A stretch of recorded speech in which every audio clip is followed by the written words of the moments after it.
Assalamualaikum warahmatullahi wabarakatuh. Jumpa lagi kita di program e-learning dengan saya Ulfa Husnadirah, dosen kebidanan. Nah, hari ini kita akan membahas tentang kebutuhan psikologi ibu hamil. Di mana kita ketahui bahwa kehamilan merupakan mukjizat atau anugerah terindah yang Tuhan berikan kepada kita. Tidak semua wanita merasakan kehamilan ini.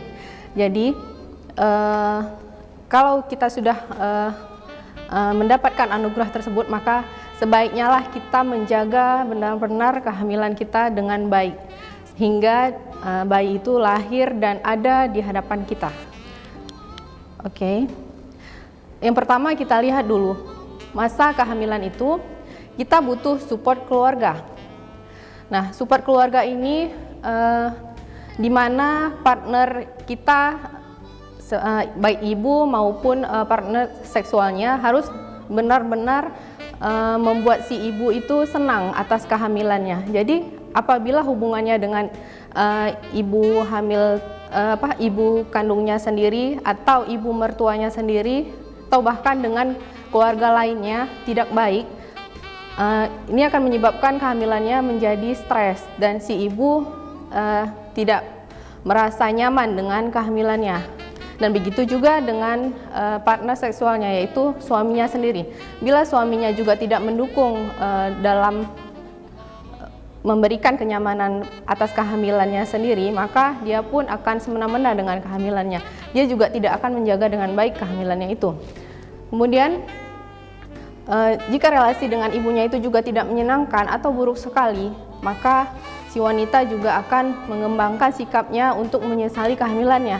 Jadi dia hamil tapi dia tidak mau untuk kehamilannya itu. Itu akibatnya apabila nanti bayinya juga lahir, membuat si ibu enggan menjaga bayinya tersebut. Kemudian segala cinta kasih ataupun macam-macam bentuk kebencian terhadap partner seksualnya, terhadap anggota keluarganya yang lain juga akan ditransferkan terhadap bayinya. Walaupun si bayinya masih di dalam kandungan, tetapi rasa benci si ibu saat kehamilannya itu, maka bayinya juga akan merasakan seperti itu. Jadi apabila si bayinya lahir nanti, dia juga ketika dia akan mulai beranjak besar, mulai beranjak dewasa, dia juga akan membenci orang tersebut.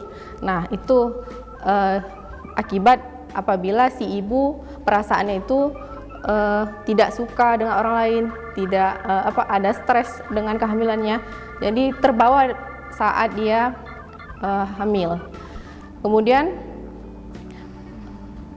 mutlak perlulah bahwa bakal bayi sebagai objek harapan itu benar-benar diinginkan oleh ayah dan bayi dan ibunya.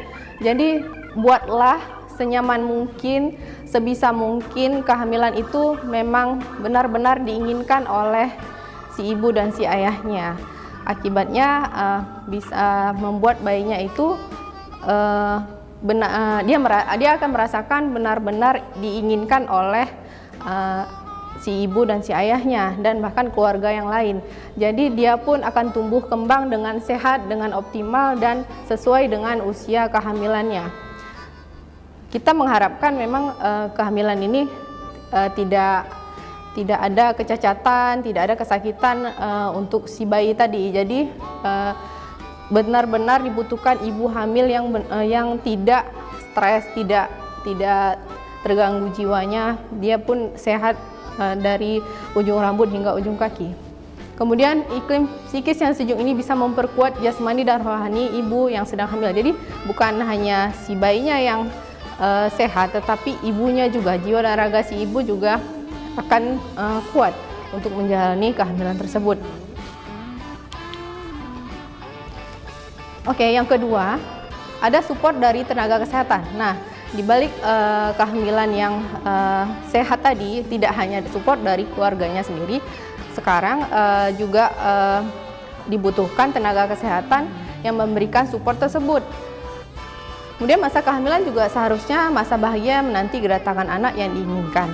Diperlukan pengertian terhadap calon ibu dan keluarganya, terutama dari suami juga diperlukan.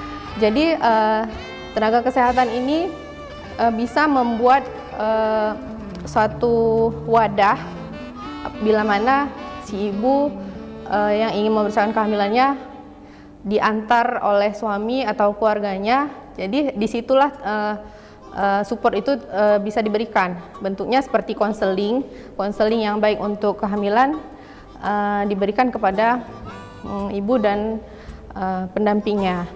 Nah, di situ bisa kita lihat support dari bidan, boleh dokter atau perawat di rumah sakit, klinik maupun di puskesmas bisa memberikan konseling tersebut.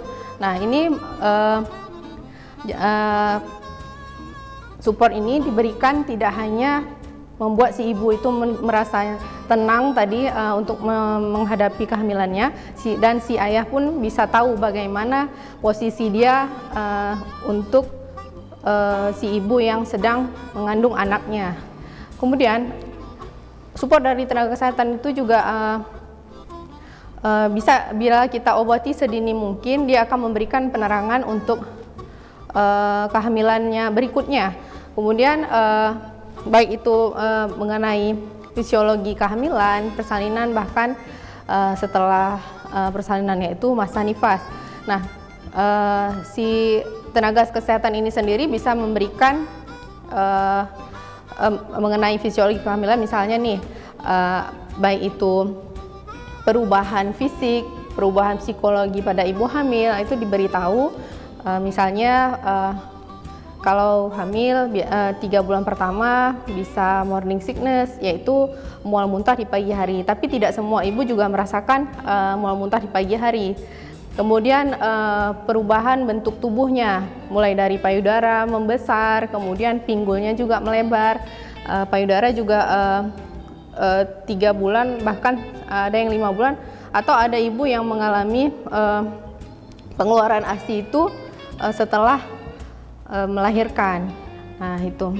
Kemudian baik kalau dalam persalinan nanti ada tanda-tanda sebelum persalinan juga diberitahu. Kemudian pada saat nifas juga apa yang dilakukan oleh si ibu tersebut itu boleh diberitahu oleh tenaga kesehatan. Nah, untuk mengurangi rasa takut terhadap rumah sakit, klinik, bahkan puskesmas yang asing, bisa diberikan orientasi ruangan. Nah, di zaman sekarang ini ibu yang mau memeriksakan kehamilannya, persalinan atau nifasnya, bisa ke rumah sakit, ke puskesmas, bahkan ke klinik bidan.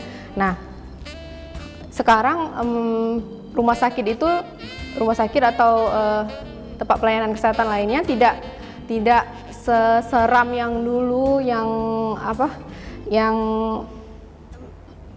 seperti ruangan-ruangan lain. Biasa sekarang udah di set ya, kalau misalnya kita mau periksa kehamilan, ada ruang khusus untuk ibu hamil, ada ruang khusus untuk laktasi, ruang khusus untuk bersalinan. Jadi itu dibuat senyaman mungkin sekebutuhan si ibu hamilnya. Tempatnya itu di set, ada tempat bednya, ada ruangan yang memang buat si ibu tidak merasa canggung dengan keadaannya sendiri, dan lebih privasi bisa untuk si ibu. Bahkan ada misalnya dia ada didampingi oleh keluarganya itu, jadi ada ruang khusus untuk mereka itu. Jadi dia tidak khawatir akan ada orang lain yang melihat apa yang akan dilakukan di ruangan tersebut. Kemudian kita juga bisa memberikan support berupa penerangan dan pengertian mengenai keinginan mempunyai anak, kasih sayang antar suami istri. Nah, kalau selama kehamilan nih, biasanya kita memang butuh seseorang yang memang betul-betul membuat kita semangat untuk menjalani kehamilan itu. Kita memberitahu nih si ibu, kalau kita buka wawasan si ibu bila mana nanti setelah dia hamil, kemudian si ibu akan merasakan gerakan-gerakan si janinnya menendang. Kemudian ada gerakan yang tiba-tiba dari sikunya, dari kakinya, jarinya berputar-putar dalam perut. Kemudian nanti kalau misalnya kita periksa ke tenaga kesehatan, bisa didengar denyut jantung janinnya. Kemudian apabila sudah lahir nanti si ibu bisa tidak kesepian, sudah ada teman yang akan mendampinginya kalau misalnya si ayahnya tidak ada.